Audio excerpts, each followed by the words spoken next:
Ah, the 2 minutes haven't started yet. Do you want a 2 minute timer? No, just keep it around 2 minutes. Go ahead. Wait, you want me to start? Yeah, the burden of proof is upon you to prove that the Yeah, angel of the Lord is God.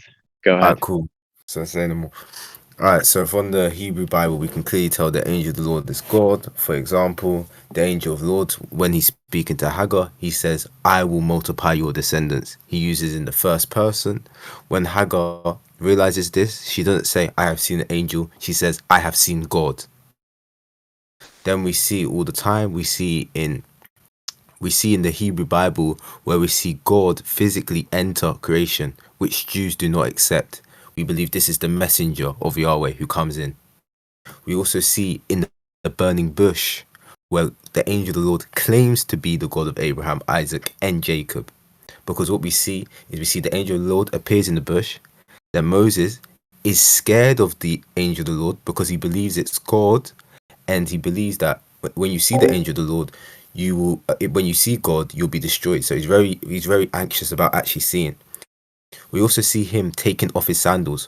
Why is the ground holy if this thing is not God? We also see Jacob, where he wrestles and he fights God, and Jacob says, "I have I have I've wrestled against God." He names the place where he has seen God. We also see time and time again where Samson's parents, they also see the angel of the Lord and claim it's God, and are very confused why they did not die. The angel of the Lord also has Yahweh's name in him. That's my opening.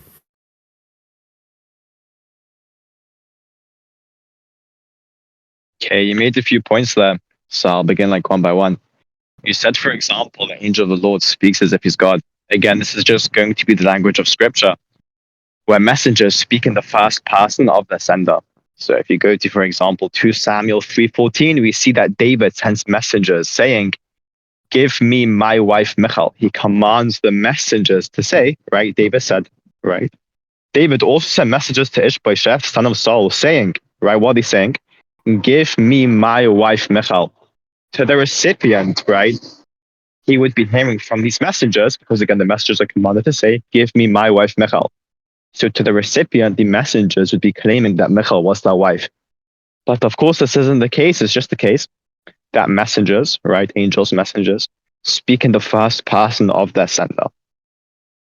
Go to, for example, Numbers 22:5-6, 2 Samuel 3:12. We find the same example where messages are sent and they're told to relay the message in the first person.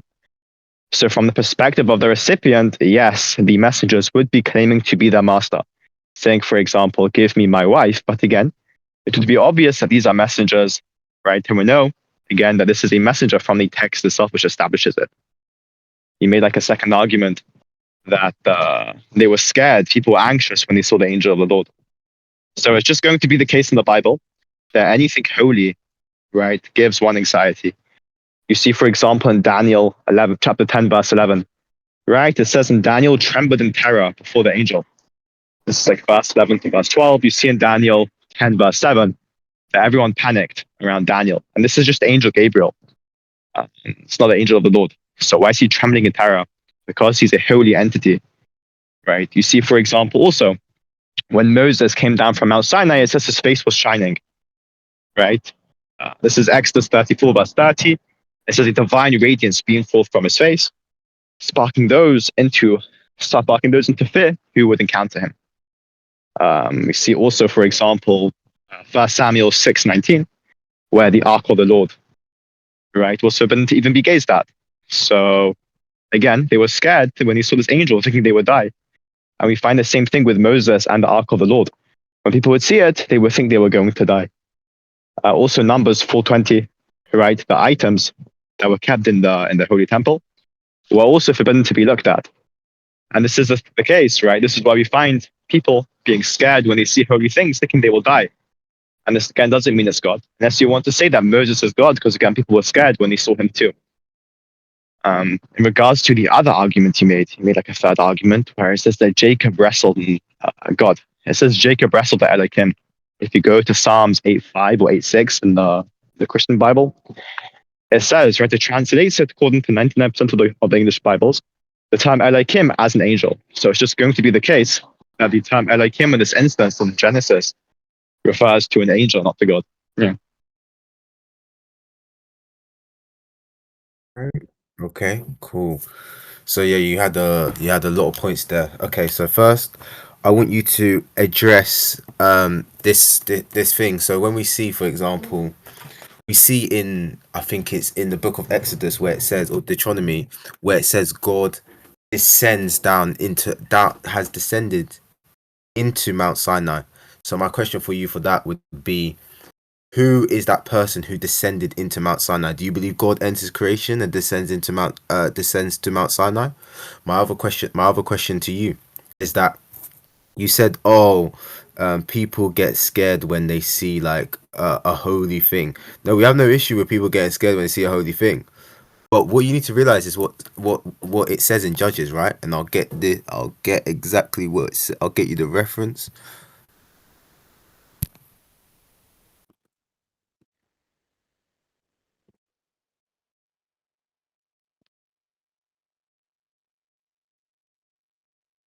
Judges 13:22. It says, "We are doomed to die," he said to his wife.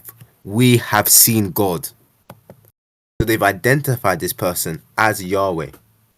Because when you see Yahweh, you're meant to die. And they were confused why they didn't die. And they were like, "We have seen God." So I'm going to ask this question. Prophets allowed to call angels, are prophets allowed to call angels Yahweh and God? And another issue here is, as I'm going to say again, is, can Yahweh come into creation? Okay, so you lied. First of all, Judges 13, right? That 22 doesn't say that they have seen the Tetragrammaton. Yod K Vav K. It says they saw an Elohim.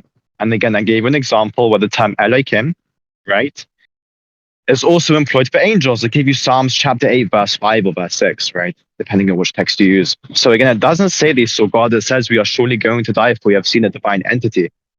And I gave you examples, right, where you would die from seeing other holy things which weren't God. For example, again, the items that were in the Ark of the Covenant, that were in the temple, right?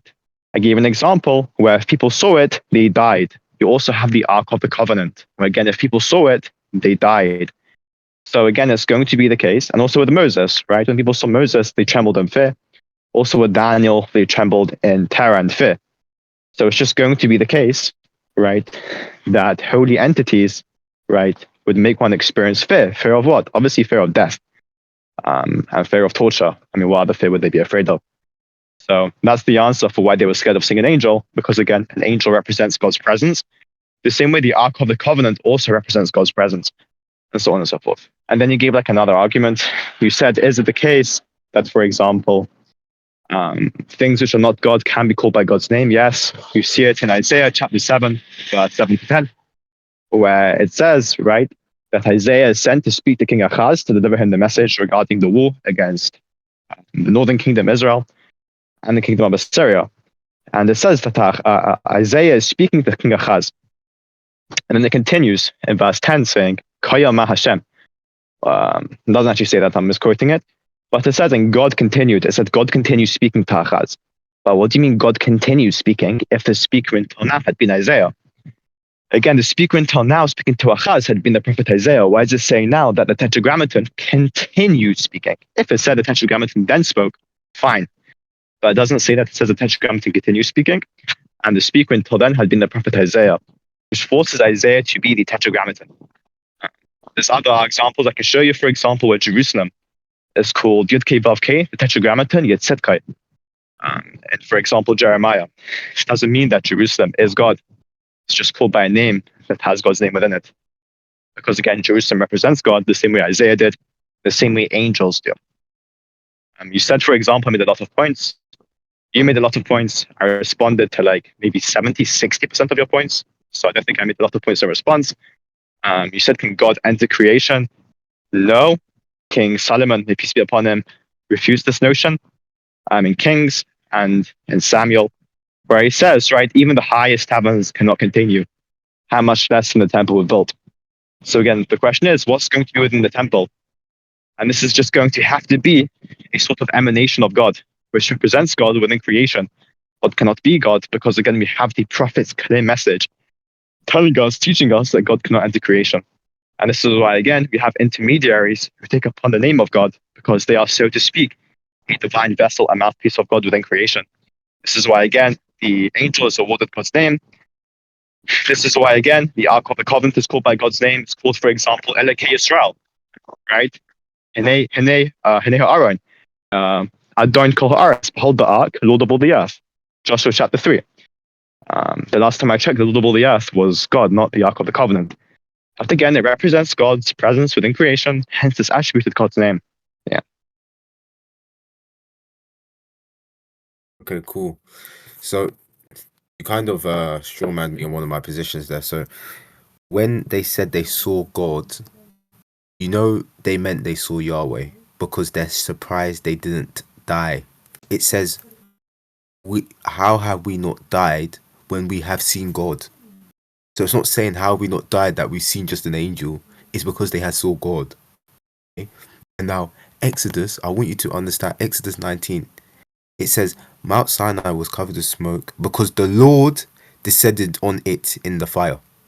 Who is this Lord, please? Can you please tell me that? In Exodus 19:18. You said you brought up Isaiah. That's a really good point there. Let me just show you something here.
Okay, do you want to take over?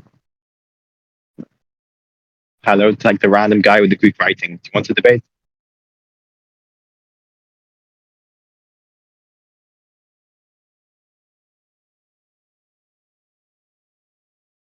Yeah, I'm talking to you.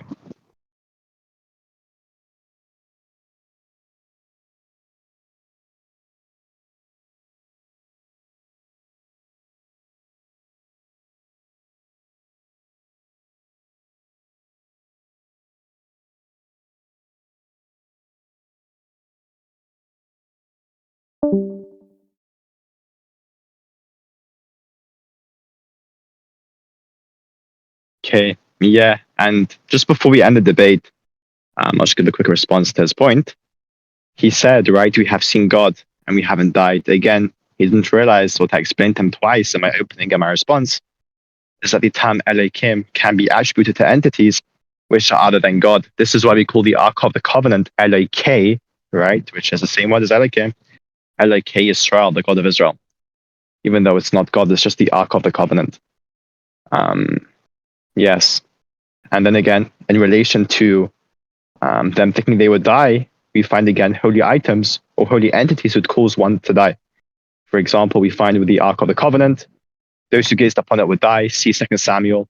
We find with the vessels within the Kodesh Kadosh and the Holies of Holies, they would cause one to die by gazing at it. So it makes sense that when they saw a divine entity, they had fear of death. Yeah. Anyways, thank you for watching. Take care.